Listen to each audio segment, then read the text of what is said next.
Just to start us off, we're going to land over there. In the past, I've done a landing challenge where I could only look at my instruments to land the plane. Basically, this was all I could see. I've also done another challenge where I tried to land a plane using only trim and rudder.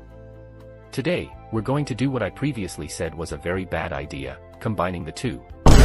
Watch till the end to see what happens. It's not ideal, to say the least.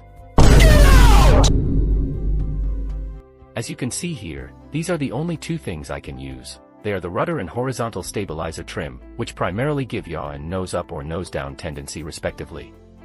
We don't need a lot of yaw, but we have to use the rudder to turn the aircraft through roll, its secondary effect, anyway.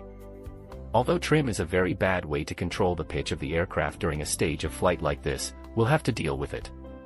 I should also mention here that in my previous test, I tried not to make any aileron or elevator inputs, but still accidentally or unconsciously made some small ones. In this test, I've found a way to completely eliminate that. I've just disabled the two axes on my joystick that control elevator and aileron. So, no more inaccuracies, this is pure rudder and trim only. Of course, I can still use things like throttle, gear, and flaps. Here, I accidentally lowered the flaps while my speed was way too high, which not only could result in flap damage in real life, but it also led to the aircraft pitching up hugely, too fast for the trim to counteract quickly enough.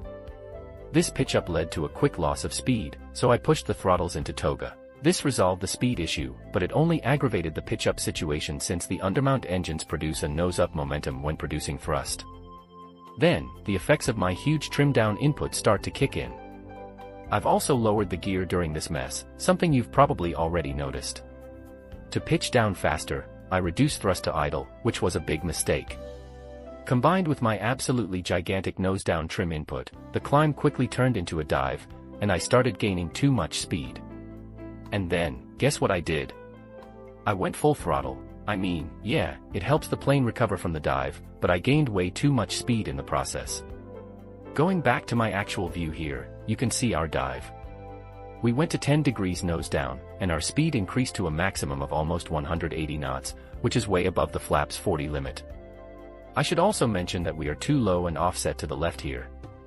Now for a passenger view during a crazy 50-degree right roll. Oh yeah, and I forgot to mention that in order to pitch down and stop climbing earlier, I also retracted the flaps. Now, I decide to extend them again, and extend them way too fast again. We have a repeat of what happened earlier, albeit this time much closer to the runway and with little time available to recover. The runway is over there now, and I'm desperately trying to turn for it. Again, like last time, in our attempt to recover from the climb, we end up losing way too much altitude. Remember, it's really easy to over-input with trim due to it being so slow to respond. I was now focused on the ILS indicators, and was not monitoring our altitude.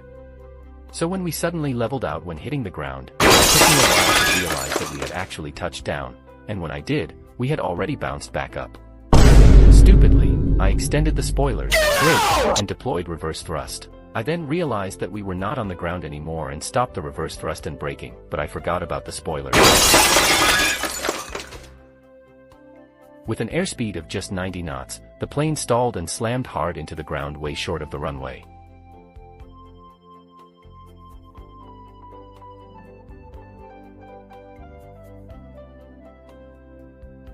Look, it's literally all the way over there.